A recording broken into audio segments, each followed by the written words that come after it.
Comme vous le constatez, nous sommes bel et bien au carrefour chinois. C'est ici qu'ils ont tabassé les Odjeneka. Donc du coup, ils ont agrandi un peu le bitume. Vous voyez comment c'est l'âge là. C'est symbolique. Quand tu viens, tu dois faire des photos ici. Par ici, c'est ici les Chinois ont frappé les Odjeneka. Voilà, nous sommes non loin d'Odjené. C'est la route de Gbéléba.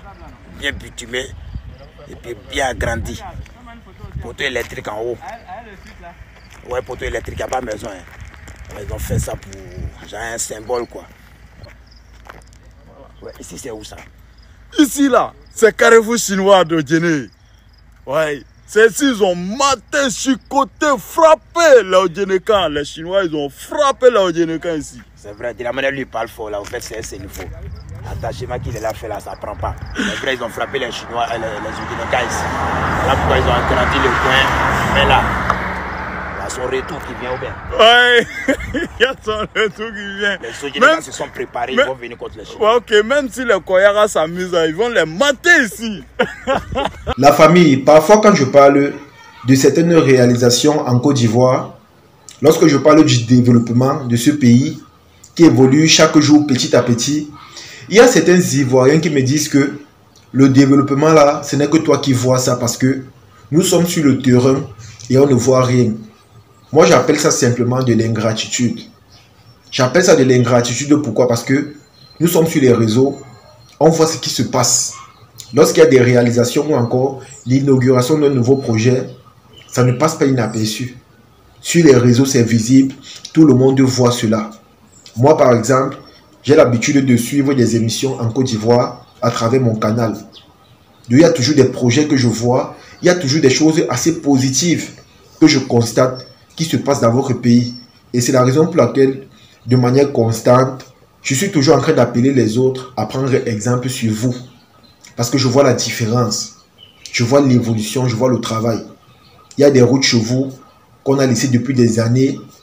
C'était délabré. Mais aujourd'hui, je vois comment l'État se bat pour rénover cela. Et tout ça pour le bien-être de la population.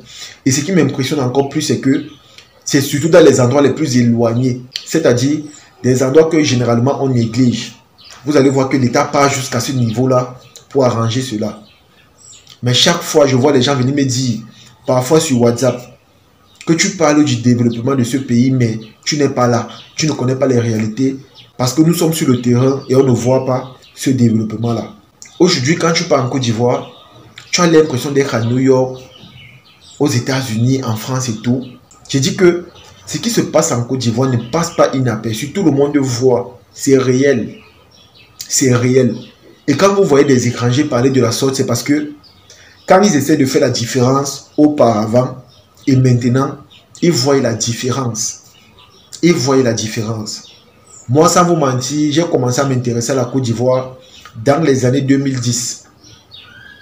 Dans les années 2010, c'est là que j'ai commencé à aimer la Côte d'Ivoire et à voir ce pays. Et quand je vois la Côte d'Ivoire de 2010 et la Côte d'Ivoire d'aujourd'hui, il y a une grosse différence, il y a un gros changement. Pour quelqu'un qui est parti en Côte d'Ivoire dans les années précédentes, dans les années passées, et qui revient aujourd'hui, il va vous dire que la Côte d'Ivoire a beaucoup changé. Même si vous êtes en Côte d'Ivoire et que vous vivez là-bas, et que vous-même vous faites l'effort de ne pas voir le changement, sachez que pour les étrangers, ça a beaucoup changé. Ça a beaucoup changé. Et vous allez voir sur les réseaux, de plus en plus, les étrangers font les vidéos sur votre pays en ce qui concerne le développement, le changement et l'innovation. Ce n'est pas pour rien, les amis. Ce n'est pas pour rien. C'est simplement parce que quand on voit la vitesse avec laquelle votre pays a su se relever jusqu'à innover et apporter ce grand changement-là, c'est ça qui nous impressionne. Parce que rares sont les pays qui vont sortir des conflits socio-politiques et qui vont se relever aussi rapidement et apporter du changement positif dans leur pays. C'est tellement rare, vu qu'il y a même des pays qui n'ont jamais connu des conflits comme ce qui s'est passé en Côte d'Ivoire, mais qui ne se développent pas. Ils sont toujours stables. La population souffre, il n'y a pas de projets concrets, il n'y a pas le développement, il n'y a pas la construction des routes, il n'y a pas des infrastructures. Il y a tellement de pays, je peux citer tellement. Je peux citer tellement. Donc, comme je dis, Pour les Ivoiriens même qui disent que voilà, il n'y a pas le développement chez nous et tout ça, moi je trouve simplement que certains sont ingrats. Parce que parfois dans la vie, quand tu vois quelque chose qui est bien fait, il faut avouer que c'est bien fait. Si aujourd'hui tu es venu, par exemple, il n'y avait pas la route. Demain tu viens, tu trouves qu'on a fait la route. Ça signifie que ça a changé. Peut-être le développement là n'impacte pas dans ton bien-être ou encore dans ton quotidien. Peut-être que ça ne te permet pas de manger à ta faim. Mais sache qu'il y a eu développement. Il y a eu ce qu'on appelle un impact. Il y a eu changement. Et c'est ça qui est important. C'est ça qui est important. Vous allez remarquer que de plus en plus, les étrangers veulent venir s'installer en Côte d'Ivoire. Ce n'est pas pour rien. C'est parce que le cadre dans lequel on observe ce pays aujourd'hui est un cadre vraiment développé et sophistiqué. Et c'est un cadre dans lequel, généralement, la plupart des étrangers ont l'habitude de voir ça du côté de l'étranger. Ils ont l'habitude de voir ça du côté de l'étranger. C'est la raison pour laquelle, quand ils viennent dans un pays d'Afrique, surtout pour un pays qui a connu des conflits, ils sont simplement impressionnés, ils sont touchés, ils sont impactés.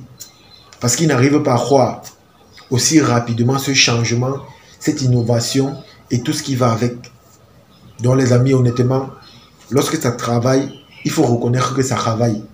Vous n'êtes pas obligé parfois d'aimer la gestion d'un pays, mais lorsqu'il y a du changement, il faut avouer qu'il y a du changement. Parce que le peu qu'on voit chez vous, je vous assure, il y a des gens qui vous envient et qui souhaiteraient une minute voir ça chez eux. Il y a des gens qui vous envient, peut-être que vous ne le savez pas, mais il y a des gens qui, quand ils restent comme ça, ils voient comment ça se passe chez vous, ils voient les réalisations dans leur tête. Ils prient, ils souhaitent simplement que ce qu'ils voient là se passe également chez eux. Et c'est avec raison, les amis. C'est avec raison. Et quand moi je vois comment la Côte d'Ivoire essaie de se développer là, je pense que d'ici quelques années, la Côte d'Ivoire n'aura plus rien à envier aux autres. Parce que la Côte d'Ivoire sera réellement le Eldorado des pays africains. Ça sera un pays vraiment magnifique. C'est vrai que la zone qui est beaucoup plus développée en Côte d'Ivoire, c'est la ville d'Abidjan. Mais sachez que le développement d'un pays, c'est petit à petit. Ça suit son processus, ça suit ses étapes. Et petit à petit, ça essaie d'apporter du changement, des modifications assez positives. C'est comme ça. Donc ne vous dites pas que, comme vous êtes à Boaké, à Yamoussoukro, à Korogo, je ne sais pas, dans les autres zones un peu éloignées là, ça signifie que d'un coup, on va venir développer. Non, c'est petit à petit. Aujourd'hui, Abidjan est construit, c'est magnifique, tout le monde apprécie. Mais ce qui est sûr, il y a une prochaine ville ou encore une prochaine zone qu'on réfléchit déjà dessus pour développer et travailler. Et hier, je suis tombé sur une vidéo comme ça où on parlait de Crunchville, où on disait que on va rendre ce quartier résidentiel. Ça serait un quartier vraiment résidentiel magnifique pour des gens vraiment debout. Et c'est ça, les amis, le développement d'un pays. C'est petit à petit, étape à étape, c'est comme ça.